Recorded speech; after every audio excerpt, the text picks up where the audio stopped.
Hey everybody, Spectacular, the Silver Stacular. My box of fake coins continues to get bigger and bigger all the time. I appreciate for community members reaching out with some of their fakes that they've obtained, giving those to me to help educate you all. So once again, Wayne helped us out by giving some coins to us that he obtained. Apparently this company just sent them to him, and I hope he didn't pay for them. But here they are in the bag, and I want to show you some ways to identify fakes and talk about tools that realistically you need to have when it comes to being a person who's buying precious metals and coins. And I'm going to go from a couple things that like you just got to have to things that really make your life a lot easier for sure. And there's definitely multiple tools. One big tool that you really should have is your eyeballs, right? Now I know once we start getting older, our eyeballs fail us. There's things that we can use to enhance that. But eyeballs are such a good tool for sure. Because like if I'm getting a, looks like some American Silver Eagles, and they have a bunch of Chinese writing on the bag of Silver Eagles, that's going to be my first red flags. American Eagles in a Chinese bag sent over from China. You know what I mean? Probably not something that I'm going to think is legit. But that being said, let's pretend like this Chinese bag full of American Silver Eagles wasn't on the table right now. Let's go with the Silver Eagles, allegedly, the quote-unquote Silver Eagles that I got right here on the table. I got 5 of these things that Wayne sent us, and a big shout out again to Wayne. Thank you so much for helping out the community through me. Greatly appreciate that. 2019, maybe they're all 2019. It looks like they're all 2019 American Silver Eagles.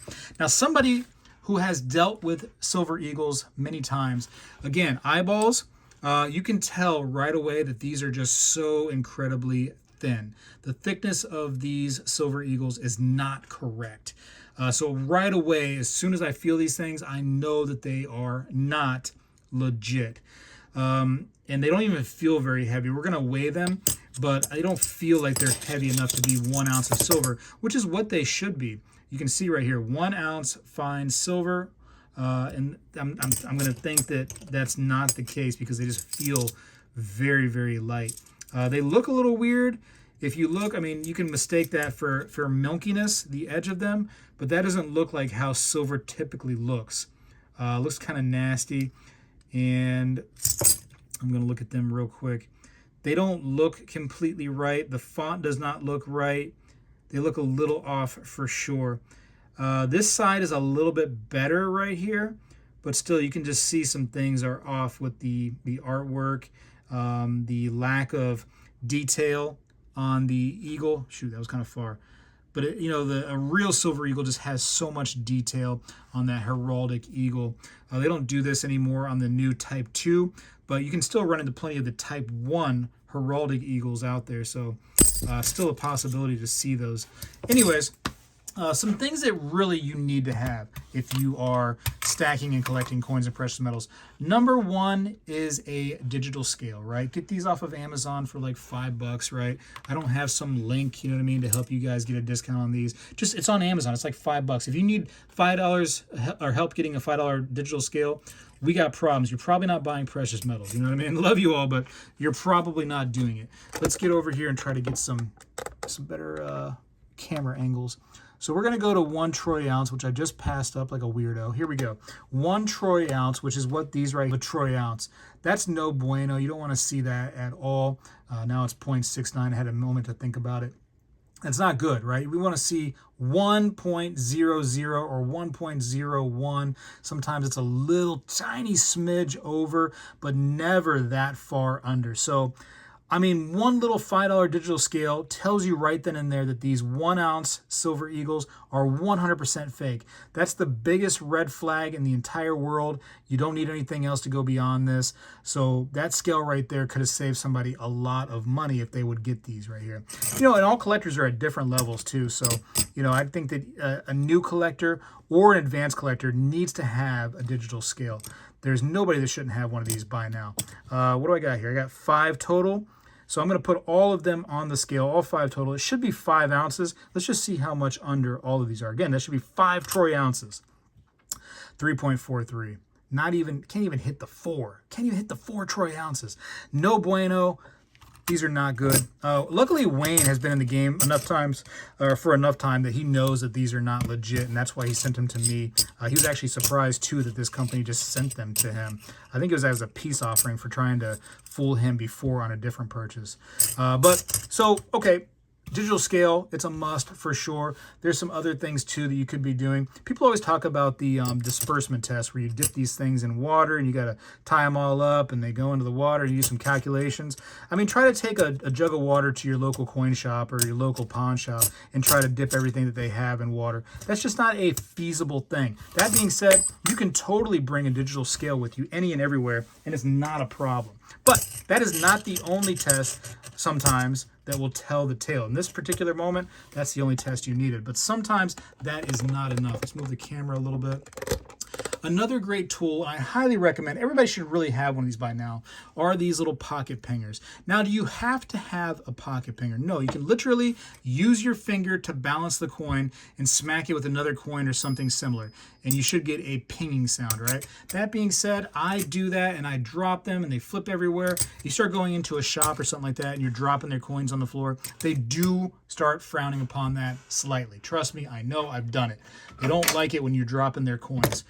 Whether they're fake or not, you know what I mean? They don't like it. So that being said, the pocket pingers are nice. First link down in the description, I'll give you a link to the pocket pinger. Save yourself some money. Highly recommend these. This should be a tool that everybody owns as well, both novice and experienced people. In fact, I've seen many coin shops, no joke, I've seen many coin shops, after I taught them this trick, they went and started pinging things, their own stuff, right? They're sitting, you said never before, and then I show them how to do it, and they start pinging things. I think it's hilarious, but something that's great. It's great for all levels of people. So here you go, pocket pinger. And again, this is going to rely on something else besides just this little device. It's going to need our ears too. Luckily, there's some things out there that help us because our ears start getting bad as we get older. You know as well as I do that our hearing just starts fading. I have a little tinnitus, Luckily, I can still hear pretty well even through that tinnitus. That being said, there's an app that goes along with the pocket pinger that can just help you. It tells you right then and there, hey, these things are good or not good. That being said, I'm going to ping these, and you're going to listen, and you're going to hopefully hear what they sound like. Doesn't sound good. It sounds like I'm hitting a rock. Again, doesn't sound good. This should have a nice resonating ping. It just sounds like it's a piece of brass.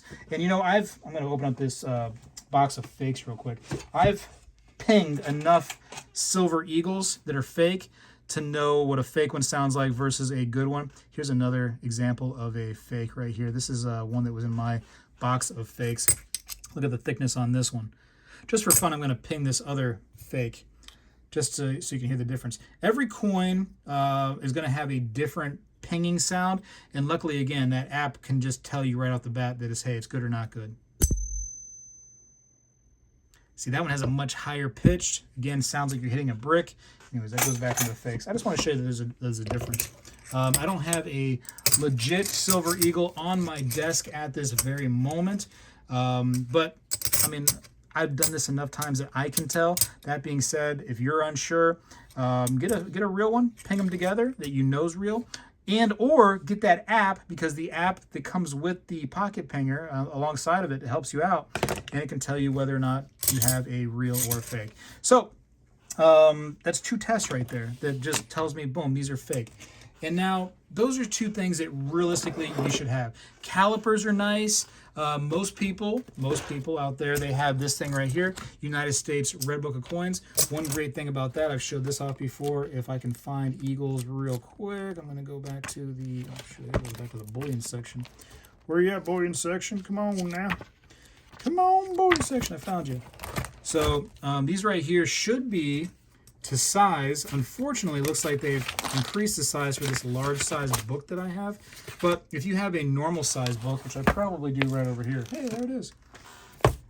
The normal size book, everything is kind of to size of what the bullion pieces or the coins really should be. So you can actually just take them and put them up next to it, and you can end up finding, there we go, So listen, I don't ever use that large print book, so that made me look like a fool. Those were much larger size than that large print, but a regular smaller print book.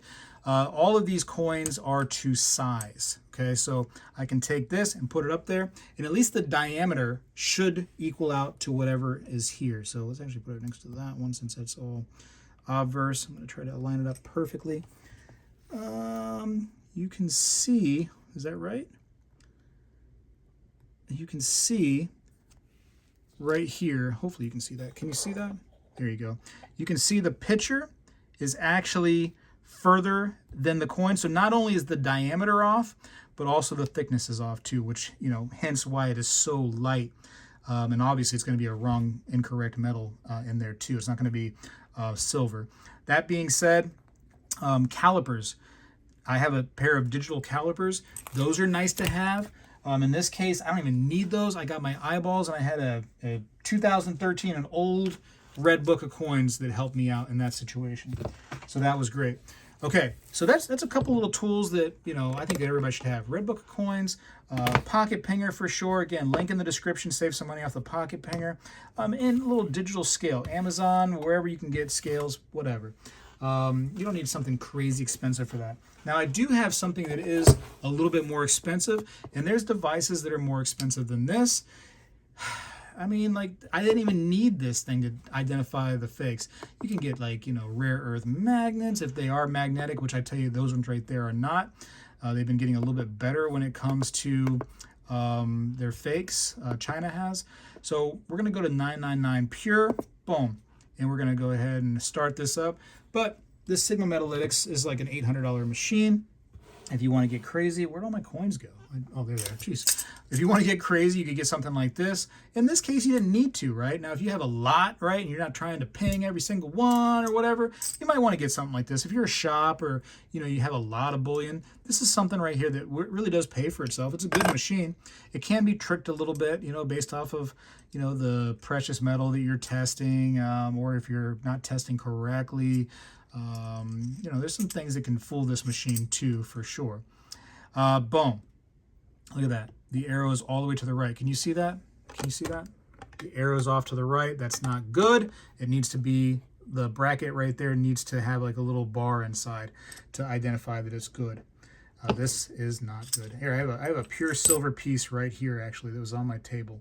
And so we can see that this pure silver shows that it's good. That little bracket in the middle has a bar inside of it. So that is pure silver. I'm going to do another of these fake silver eagles. Off to the right. Off to the right. It's pretty quick. Sometimes the machine kind of hiccups and goes a little slower once in a while, but not this time. Seems like it's pretty good. Boom. There you go.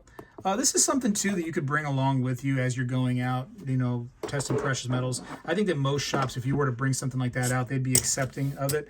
That being said, I think that these kind of items, too, these pingers and the digital scale, also something that they could accept. Now, you start getting into the calipers. You gotta be careful with the calipers because they will scratch coins. I think that if you were very shaky, and you're sitting there and like you're at my shop and you're trying to put the calipers around the coin, I'm going to freak out. I'm going to freak out a little bit because you're shaky and you're going to scratch one of my coins you haven't even purchased yet.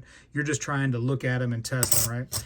Just be careful. People say buy from reputable sources only. I totally agree with that. That being said, I have found fakes from every reputable source I've ever known. You know what I mean? Like, it's just, it happens. And it's like, you know, why not test everything that you get too? And that way, somewhere down the line, if everybody's testing, we're going to get these fakes out of the hobby, right? We're going to stop the business of these Chinese counterfeiters if people know what they're doing. There's no reason. There's no reason if you're new that you're not at least watching a video like this. It doesn't have to be my video, but a video like this to identify or how to identify fakes. You want to be able to get those fakes identified, save yourself some money. You know, and get these counterfeiters out of our hobby because it's not something you can rely on the U.S. government to do. It's not going to happen, right? The Secret Service is not going to come in and go like, whoa, collectible coins, there's fakes from China. We got your guys' back. Absolutely not. It's going to be up to you and I to get these things out of the hobby, period. So go out and buy yourself a pocket pinger. Go out and buy yourself a $5 digital scale. Let's get these things out of our hobby. Let's do the right thing and learn a little bit about what we're buying and how to identify counterfeits. And that way also, when it comes time to sell, we're not selling counterfeits and finding out that all that money we thought we were going to get was actually $0. Because that is sad, right? Let's say that somebody didn't know that these were fake and they spent whatever, $250 right now on these 5 Silver Eagles, you know, and they go, man, I really got to pay for that repair on my truck. So let me go take these Silver Eagles and sell them, because that'll cover that little repair. And otherwise, I don't know what I'm going to do. And they go to bring these Silver Eagles in with a car because the truck is broken, right? See? They go to bring these Silver Eagles into their local place, and he goes, hey, actually, bad news. These are all fake. He's like, I can't give you any money whatsoever. That's going to be heartbreaking. Your truck's broken, and now what are you going to do? Well, you're going to drive the car for a little bit until, like, you know, I don't know, your wife gets mad and says, I want my car back. You got to do something. You got to do something. Test your fakes, or test for fakes, rather, and let's get those out of the hobby. I got to go. Long-winded video. Thank you, Wayne, for bringing these to my attention. Those will be in the fake bucket. And bada bang. I could rip through these and find out what's inside of them. I guarantee it's just some kind of, you know, I don't know, base metals, probably some copper, or there's some, you know, some alloyed brass in there. Something not silver, right? It's definitely not silver 100%. So who cares? Who cares what the other metal is? That doesn't make any. I mean, if it was gold, right, we'd care. It's not gold. It's not gold. Does anybody want to see if they're magnetic real quick? Does anybody want to do that? I found them. So these rare earth magnets that I get also on Amazon, these kind of broke, but I keep them anyways because, I mean, they still are magnetic. You can see they're all stuck to each other. Even the little fragments are stuck to each other. That being said, be careful with these. Use glasses around these things because those fragments will shatter and they could get into your eyes. Be very careful. They are a little dangerous, these rare earth magnets. This thing right here is... it's got a little magnetism to it, but not enough that this thing will stick when I lift it all the way up. It's more like diamagnetic, which could mean that there's some copper in there. And yeah, it's not magnetic at all. See, it's just, it's got some properties that would make you believe that it's diamagnetic. But yep, no bueno. No bueno. Versus, let's find something that is magnetic just to show you how crazy these things are. This right here I don't know, this might be aluminum. I don't know what, no, it's aluminum. Do I have anything magnetic? I usually don't have anything magnetic around my work table. You can probably guess why. Geez, I don't have like anything. That's gotta be magnetic, right? No, it might be aluminum too. Let's see. This is a loop right here. Let's see. Loop? There we go. See how it grabbed it through the plastic? Crazy. Anyways, that's another good tool, by the way, a loop. It helps your eyes a little bit. Magnifying glasses are good too. I gotta go. This is a long-winded video. Appreciate you, Wayne. Spegtacular is out. Well, hello everybody. I seek to educate and entertain through my journey of collecting coins and stacking precious metals. I encourage you to subscribe and please stay with me on this journey. I am Spegtacular, the Silver Stacular. You know, when I was a kid, we did this every day in school, and I believe we need to bring this back a little bit, and I'm going to start right now. I pledge allegiance to the flag of the United States of America and to the republic for which it stands, one nation, under God, indivisible, with liberty and justice for all.